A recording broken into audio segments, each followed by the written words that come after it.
Bueno, seguimos con otra pregunta. Dale. Los primeros estudios formales, digamos, que tuvieron, ¿Buki? ¿Formales vos decís académicos? Profesores. Ah, profesores, Sí. sí, sí. Yo, digamos, en la parte de teoría, primero fue el profesor de barrio. Mi vieja es música también, yo me pasaba cosas la vieja.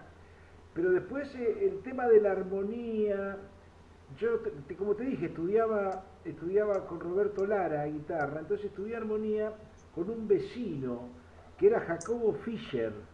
No Ah, sé si se acuerdan de Jacobo Fischer, el que Sí, hizo, que sí, sí, era, claro. eh, Sí, empecé con él, después estudié un tiempo con alguien que está por ahí, está la imagen, eh, con Piana, que según sé, Oscar Camarota también estudió con Sebastián, que íbamos a ah, Sadaica a tomar cursos. Y ah. después con el negro Manolo Juárez, que aparte él terminó siendo mi padrino de casamiento, terminamos siendo compinche, ¿no? Pero con él estudié mucho. Y, y a mí me parece que los profesores que te marcan, más allá de los tiempos y las edades, no son los que te enseñan muchas cosas, sino los que te enseñan a aprender. ¿Me explico? Tal cual.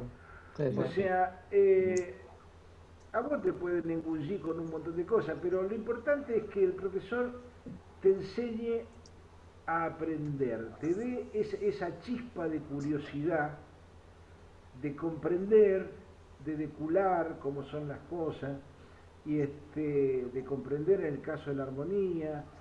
Yo estudiaba con Jacobo Fischer, no me llevé muy bien. Jacobo Fischer tenía un carácter muy jodido, era un tipo muy terminante. Me acuerdo que al churrón me contaba que creo que le revolvió el disco, o sea, porque en una época iba mucha gente a estudiar con él.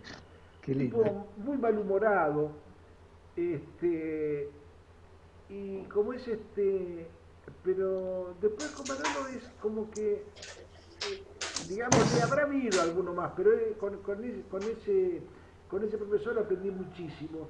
Y después el trabajo, negro. Nosotros somos de una generación que, capaz que me equivoco, ¿no? Pero por lo que escucho es así, que se hizo muy en la calle, en la necesidad de resolver cuestiones y la iba resolviendo, o sea, teníamos las ganas de resolverlas.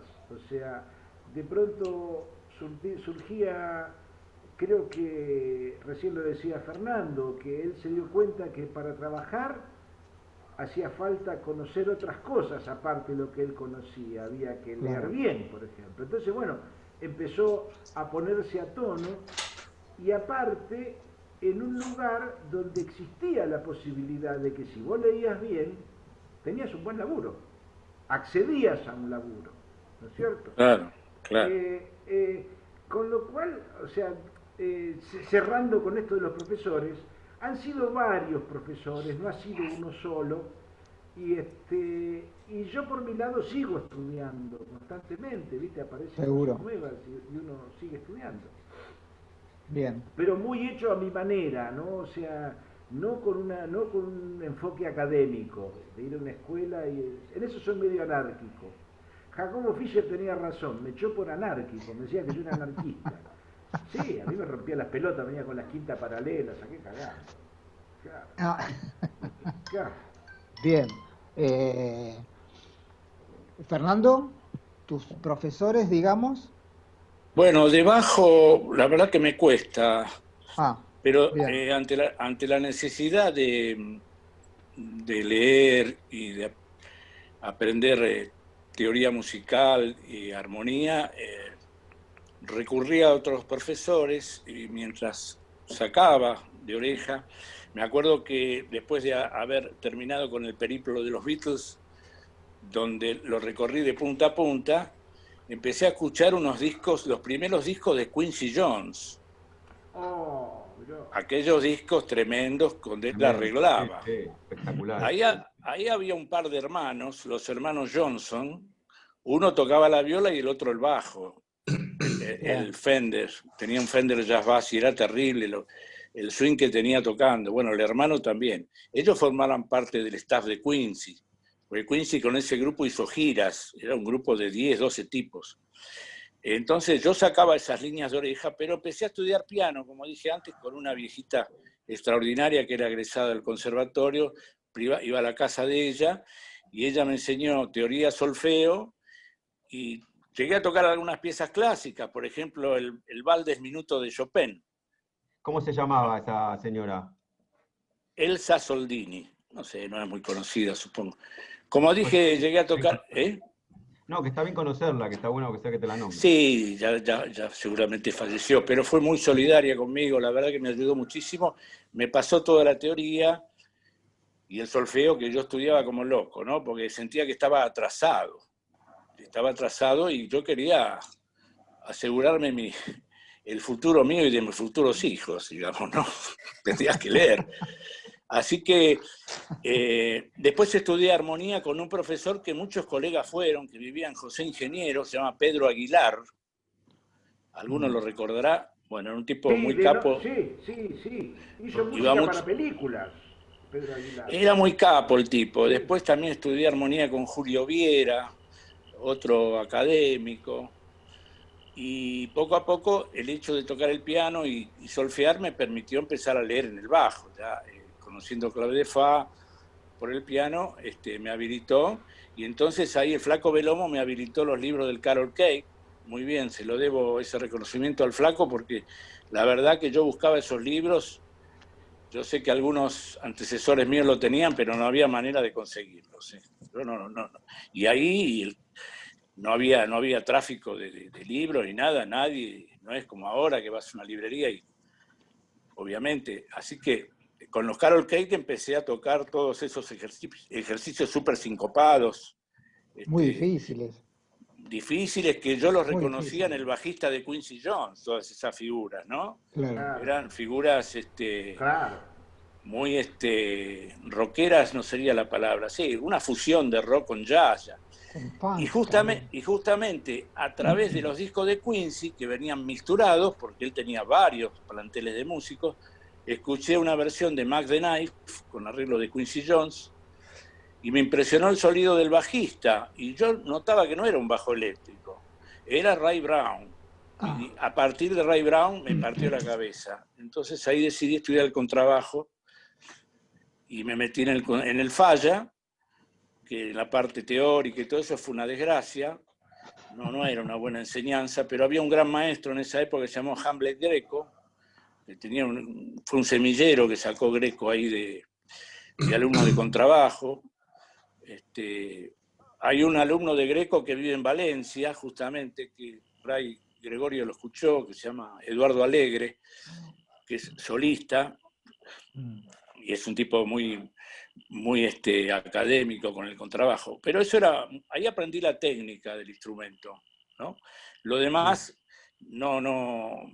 o sea, la enseñanza de ese conservatorio, salvo un par de años que hubo unos profesores progresistas en el Falla. Estoy hablando del Falla cuando estaba en el Centro Cultural San Martín, ¿eh? San Martín. No, el Córdoba sería el Nacional. El Nacional, claro. El López Buchardo. El Falla estaba en el 6º piso del Centro Cultural, Sí. entrando por Sarmiento, allá atrás. Sí. Después se mudó a esta sede. No había mucho incentivo, y la verdad que en el instrumento era relativo el incentivo, porque la enseñanza consistía en que el maestro te marcaba la lección del método, el bilé, el famoso bilé que heredamos de los italianos acá, y vos tenías que dar la lección. Si la dabas mal, tenías que repetirla y te marcaba la próxima. Esa era la clase. No había mucho... No había mucha charla. Pero ¿qué pasaba? Cuando Greco se levantaba eventualmente, que lo hacía 1 o 2 veces en toda la tarde, para mostrar cómo se tocaba un pasaje, todos estábamos esperando ese momento, porque eso era la incentivación, escucharlo al tipo cómo tocaba. Parecía un chelo como tocaba el tipo. Decía, ¿cómo puede ser este tipo que toque así, que le saque este sonido al contrabajo? Entonces nos dimos cuenta que era posible, estudiando era posible. Por eso yo creo que la estimulación y la incentivación comparte como lo que decía Buki, es lo más importante en un maestro. Él lo hacía, Greco lo hacía, digamos, quizás no intencionalmente, pero nosotros nos deslumbraba. Y estábamos esperando esa parte siempre, que se parara, porque Greco era un tipo de cierta edad y nunca se paraba. Él dirigía la batuta desde el escritorio, ¿no? Y nosotros pasábamos poníamos el método en el atril y tocábamos. Cuando uno era muy maleta, no tenía más remedio que pararse el tipo. Entonces tocábamos y todos nos parábamos atrás de él a ver cómo metía la mano y escuchar el tipo. Entonces ese fue un incentivo tremendo. Bien. Después tuvo su fruto, todo mi esfuerzo de la lectura y todo eso, ¿no? Pero bueno, lo sigo después.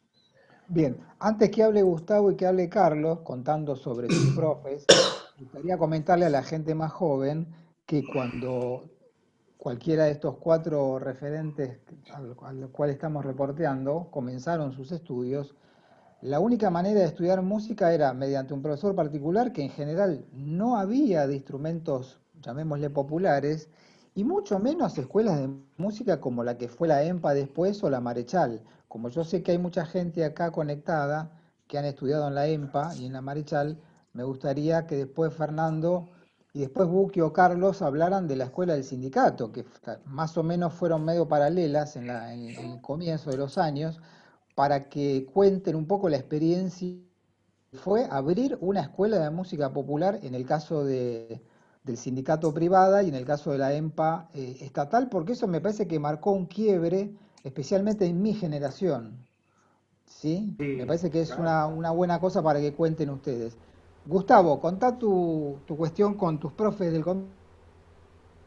Bueno, ah, cuando tuve una guitarra, fui a un profe que me consiguió mi vieja un par de meses con lo que aprendí algunos de los rudimentos de la música, pero me hacía escribir mucho hasta que un día yo le llevé un tema de los Rolling Stones y le dije, profe, quiero tocar esto.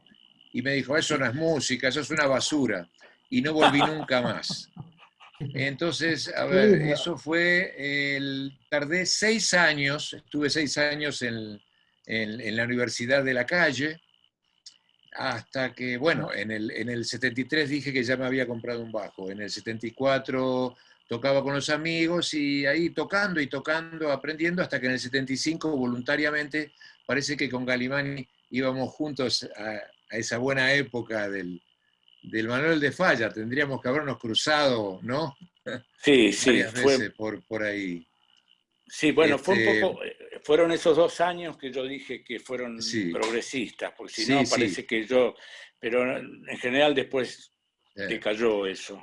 Sí, sí, lo sé. Bueno, estuve ahí, tuve muy buenos profesores, estudié algo. Lo que pasó que en el 76 viajé a Colombia, a Bogotá, por X razones que no vienen al caso, anécdotas otro día.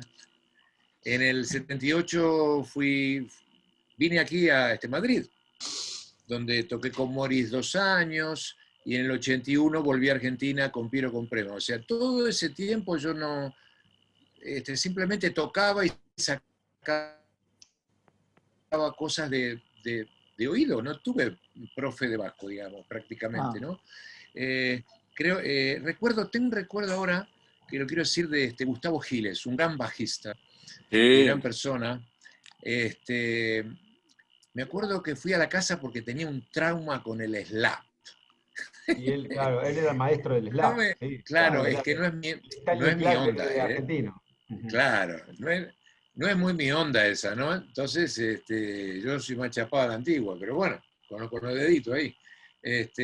Y creo que sí, estuve en su casa varias veces y me dio unas clases, pero lo que sí estudié bastante fue armonía, digamos. Ya en los 80, de vuelta de Madrid, aparte de lo que era el rock, que era prácticamente lo único que había tocado, comencé a interesarme por otros estilos como el folclore, fusión folclórica. Toqué varios años con un grupo de Marcelo Caplan, pianista, Marcelo Kaplan, sí. Sí, que se llamaba, ay, perdón Marcelo, ahora no me acuerdo. Bozarrón. Bozarrón, muchas gracias Máximo. Fue También, directivo del sindicato, ¿no? Fue sí, directivo del sindicato sí. también, Sí, Marcelo en Kaplan. alguna Yo época. también estuve, yo era vocal, también de esa época, Ah, de la primera época de Martín Jaime. Bueno, después también, bueno, después con Alejandro Santos, pero en esa época que estaba interesado y aparte me hice músico profesional, ya leía bastante mejor y acompañaba cantantes y grabación no mucho. Eh, y quiero mencionar algo muy, muy lindo que fue los 2, 3 años que estudié con Juan Carlos Sirigliano, Ujú. que íbamos tres amigos, Rinaldo Raffanelli, Botafogo, el guitarrista y yo.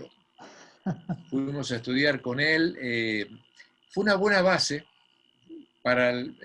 y me ayudó mucho para cuando, lo digo porque vine a colación, cuando en el 87 llegó Berkeley Argentina y hice la Summer School y ya, bueno, más o menos tenía idea un poco de todo y fue por eso, gracias que te gané la beca y me pude ir.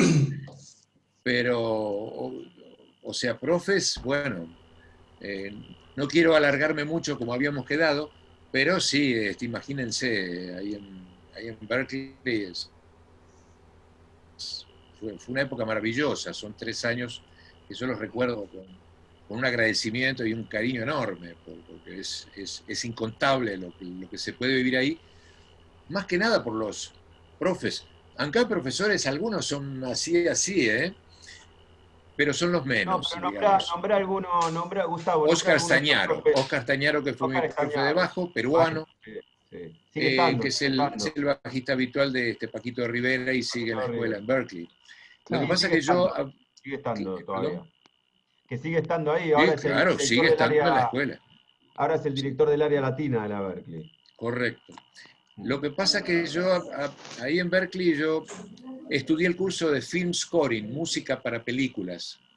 Ujú. No, porque siempre me gustó componer, desde que tuve la guitarra y un día me salió con 2 acordes que me había enseñado alguien, fui a casa, hice un tema e hice una letra. O sea, siempre me gustó escribir y arreglar. Por eso quise hacer ese curso, aunque, claro, tocaba el bajo, tenía mi profe, hacía mis conciertos y estaba muy bien rodeado, pero en realidad, en el fondo creo que tengo mucha calle, ¿no? Como Y la, alguien que como me pasa una cosa claro, y de oído, yo creo que es eso en general, ¿no?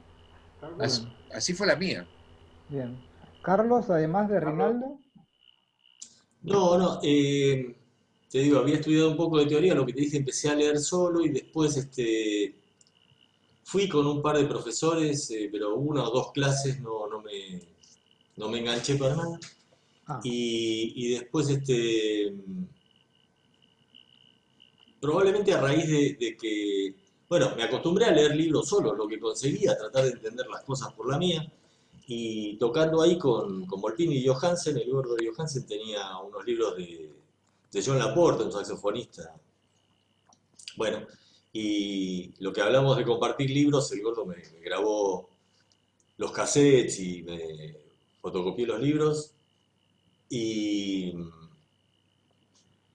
y eso me metió más en la cosa de la improvisación, el jazz y esas historias. O sea, de estudiarlo por mi bien. cuenta, ya venía acostumbrado a estudiar solo. Entonces después ya me acostumbré a estudiar solo y no hice, Ahí bueno, en las nada. chaves, en Carlos, las en tu chaves, generación, por ejemplo, había lugares, como pasa en Estados Unidos, por ejemplo, que habían jam sessions de jazz y que vos podías ir todas las semanas o todos los días a tocar. ¿Tuvieron chance de rodar así también? O sea, o era una forma de estudiar el jazz con los discos y cosas, pero no tenían tanta chance para tocarlo. ¿Cómo lo vivían en esa época eso? No, no, bueno, jazz y pop, claro, el primer jazz y pop. Ujú. claro. Sí, sí, yo estaba en el jazz y pop, bueno, ahí toqué con la Rumbe también, ¿no? O sea, bueno, también, qué sé yo, toqué con Francisco Rivero, con Armando Alonso, con el Mono Fontana, en esa época. Pero bueno, era jazz y pop, nada más, no sé si había otro lugar. Voy a No, no contar había, una cosa con Eh, respecto a jazz y no pop. había muchos lugares. No, no, No, pero no, además no, creo que no. La yo verdad que vivía, los domingos hacían zapada que yo terminaba en el Sheraton y me iba para allá, que Larumbe aguantaba, venía cada monstruo y tocaba, y Larumbe aguantaba ahí, haciendo docencia, haciendo Sí, sí, docencia, en sí, sí, serio, sí.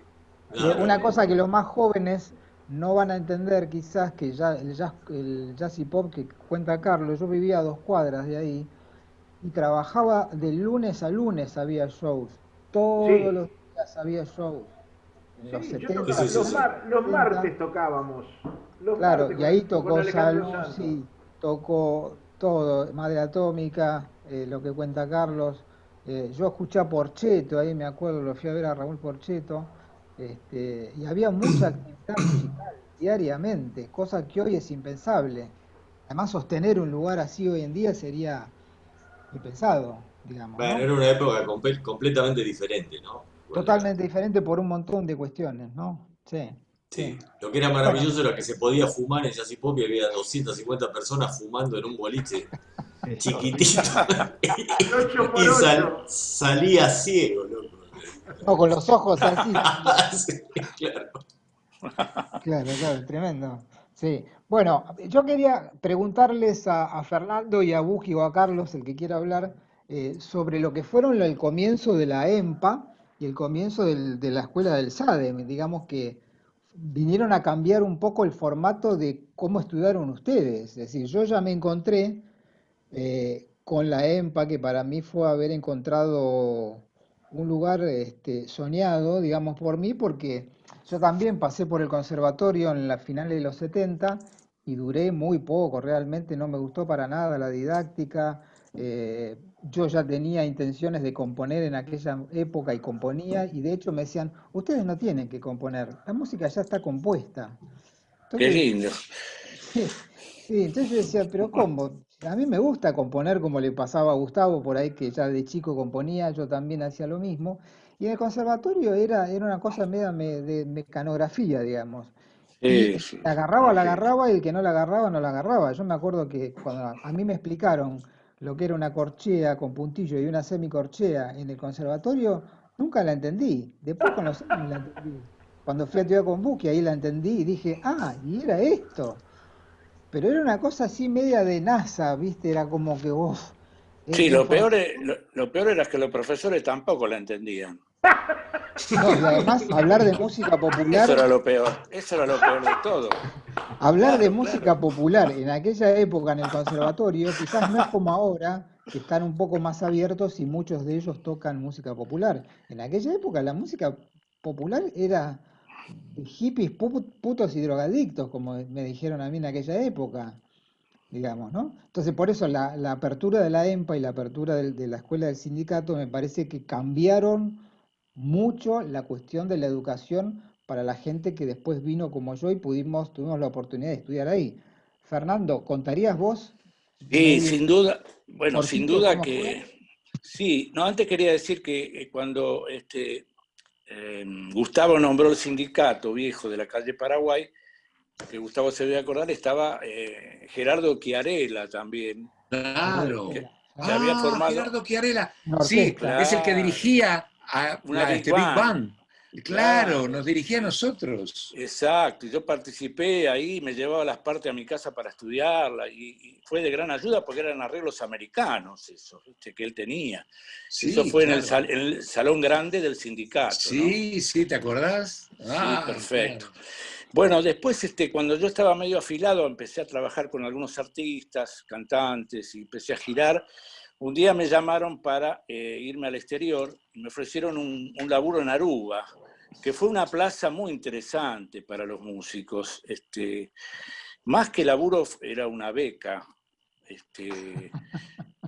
Fue una beca porque, sí, tal cual, era una beca y encima te pagaban. Entonces ahí me afilé Claro, mucho.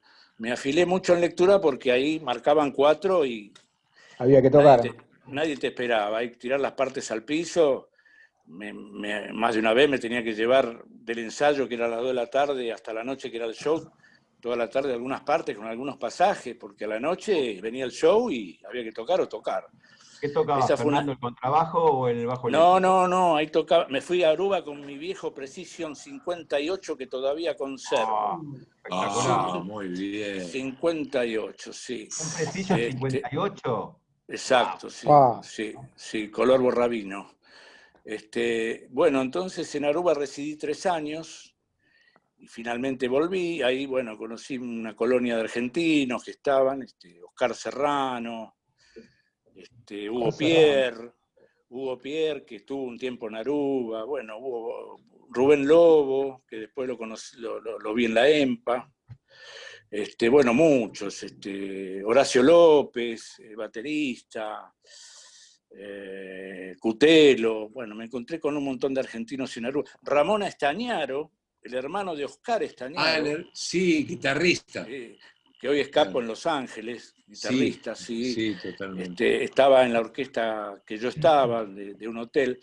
Bueno, y finalmente para ir a lo de la EMPA, cuando vuelvo de Aruba, año 81, estuve unos años más y de repente me convocaron, me llamó un día el gran maestro Hugo Pierre, que en paz descanse, pobre, que murió relativamente joven, me convocó a ver si quería enseñar en una escuela que se iba a inaugurar, así tímidamente, que bueno, que estaba en trámite, o sea, en ese momento no había conciencia realmente de lo que iba a ser la EMPA o de lo que soy. No, Empezamos siendo 20 profesores y hoy hay 300 profesores en la EMPA, más o menos. me parece que te quedaste corto. ¿Hay más profesores? Me parece que sí. Bueno, yo recuerdo mucho esas reuniones primigenias con Horacio Salgán, Manolo Juárez y Hugo Pierre. También estábamos nosotros, que éramos el staff que había sido convocado. Me acuerdo de Armando Alonso, de Omar Oliveros, de Kelo Palacios. Bueno, me voy a olvidar de un montón, ¿no? Carlito Rivero, Carlitos Rivero, Aníbal Arias. Aníbal Arias, claro, claro, todos los que empezamos. Claro, ¿qué pasaba? La idea era inaugurar una escuela que no se pareciera en nada a los conservatorios tradicionales. Entonces, el punto de la cuestión era, ¿a qué profesores vamos a convocar? Sería ridículo ir a convocar profesores que estuvieran enseñando en esos conservatorios, porque hubiera sido una contradicción, porque la idea Claro. era alejarse de eso. Entonces, la idea de Manolo Juárez, principalmente, que fue el que convenció al ministro Dumont, Gabriel Dumont, que era en ese entonces el ministro de Educación de la provincia, un tipo muy progresista, porque había Gobierno de Alfonsín, recordemos, ¿no? gobierno de Alfonsín, exactamente. Sí. Pero Gabriel Dumont demostró ser un progresista porque no es fácil bancarse un proyecto así y firmarlo, ¿no? Había que poner el gancho ahí y toda una historia. Entonces, el asunto fue que se nombrarían tres popes de los géneros, en tango Horacio Salgán, en jazz a Hugo Pierre y en folclore a Manolo Juárez, y ellos, como punto de partida, iban a delegar, iban a nombrar de buena fe a gente que ellos consideran idónea. ¿Me explico? Sí. Y así aparecieron en folclore Kelo, Rivero, bueno, todos los que nombramos. En jazz me convocó a mí, Armando Alonso, Omar Oliveros, que enseñaba historia del jazz. Omar Oliveros, un tipo David excepcional. Horta. David Horta. David Horta también, sí, sí, que hoy se dedica a la música contemporánea. Ajá. Y luego en folclore, bueno, delegó Manolo a su staff. Y así empezamos, pero había una idea común. Todos odiábamos la enseñanza académica de los conservatorios. Eso fue fantástico, porque ahí ese era Había el acuerdo. denominador, claro, había un acuerdo, sabíamos que Claro, teníamos que hacer algo diferente. Y yo, claro, claro. dentro de lo posible, traté de ser diferente, de no comportarme como los profesores que había tenido en el conservatorio, como dice Máximo, que eran de madera, te enseñaban una cosa, ni te preguntaban nada, si entendiste bien, si no, igual. Tampoco quería ser como mi generación anterior, que no me habían dado ninguna mano, en fin. En ese sentido yo dije, no, yo voy a tratar de no ser así, porque me parece que eso no es bueno. Y bueno, ahí empezó la EMPA. Empezamos ahí a construir los primeros tiempos. en la cuestión de implementación fue muy dura, porque no teníamos edificio. Yo la No, primera clase la di en un cuarto de maestranza, con unos baldes y trapos de piso, en la escuela que está enfrente a la Plaza Alsina de Avellaneda. Después nos tocó ir a claro, Italia, que era una choza a Italia, disfrazada de escuela, y compartíamos con un jardín de con un jardín. infantes, y las paredes eran de adobe, y vos estabas tocando un walking, y al lado te tocaban una chacarera, y vos escuchabas más la chacarera que el walking, ¿viste? Era una cosa de loco. Después pasamos a Belgrano, la avenida Belgrano, que era un edificio bastante sórdido, más sórdido que el anexo. Era una clínica, recordemos que Belgrano era una clínica, Había que yo, sido una clínica. yo daba clases arriba de todo donde guardaban los muertos. Exactamente. Sí, A era mí me me tocó tocó a esa mí, clase, era la morgue. la morgue, yo daba clases en la morgue. Yo también di clases Buah, en la morgue, pero yo me enteré después que era la morgue. Socorro, no, ¿viste? eso es mortal, Yo eso no escuchaba, se puede, escuchaba algunas voces, no se Claro. escuchaba puede, algunas voces y no no sabía de se dónde puede. venían. No, Pero tremendo. digo, Fer, te hago una consulta. ¿Ustedes Sí, no eran conscientes de lo que iba a pasar después con los años? no, para nada, para Para nada, para nada. nada. Yo enseñaba lo que la materia, me interiorizaba, había estudiado algo de docencia, porque nosotros en realidad, los que damos clases, la mayoría no hemos hecho una carrera docente. Yo no estudié No, docencia, pero sí me había quedado lo que me había dicho un holandés en Aruba.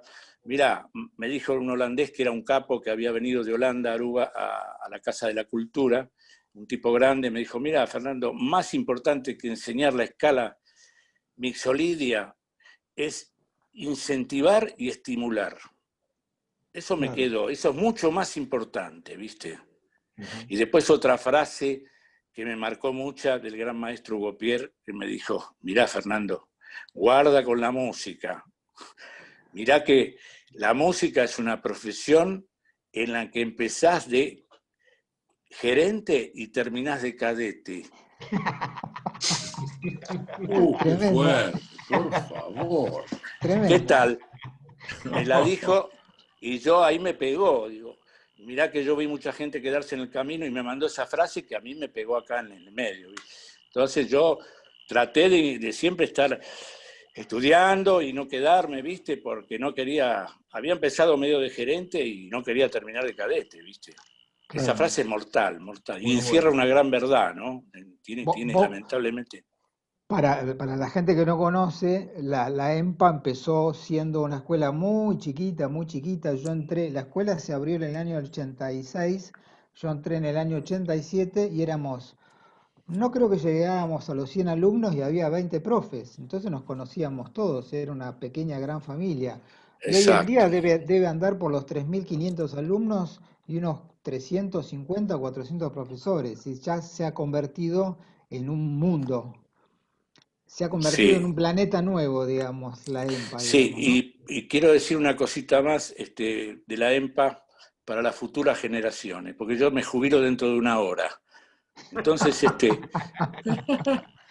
sí, sí, estoy en eso, ya me cayó la ficha. Digo que el concepto, el espíritu de la EMPA fue que siempre se les iba a dar cabida y, digamos, mucha importancia a los profesionales, a los músicos populares que estuvieran en el escenario, que estuvieran expuestos, que fueran reconocidos, valorándolos igual o más que un académico. Es decir, un tipo que tiene 22 años y sale de un conservatorio y viene con un diploma, no iba a tener más valor que un músico popular que estuviera reconocido. ¿Me explico?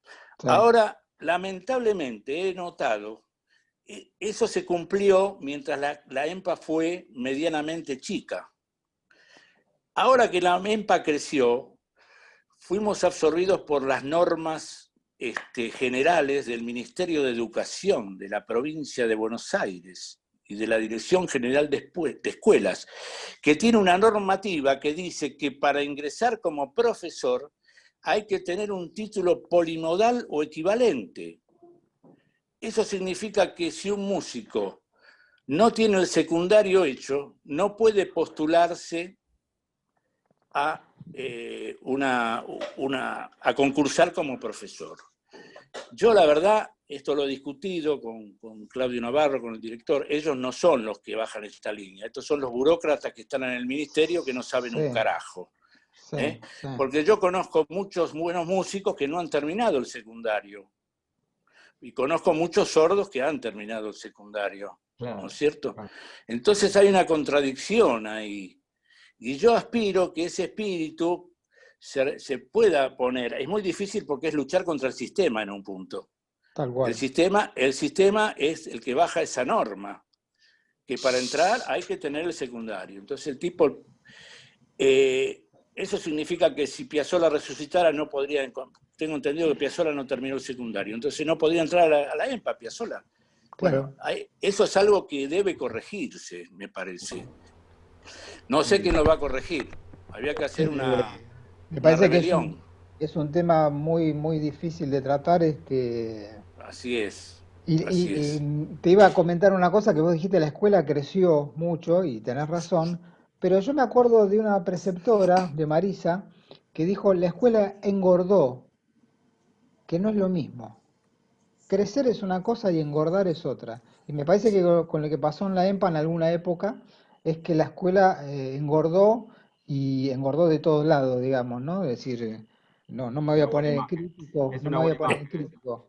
Entiendo Claro, pero perfectamente a lo ¿se que va, entiende sí. el concepto? Porque, digamos, una cosa Sí, es sí, crecer bien, crecer pedagógicamente, crecer académicamente, y otra cosa es engordar.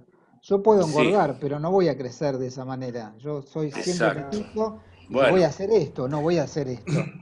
es Pero parte del asunto. eso sería una Aparte. discusión bastante compleja que Sí. no sé si amerita esta charla, me parece.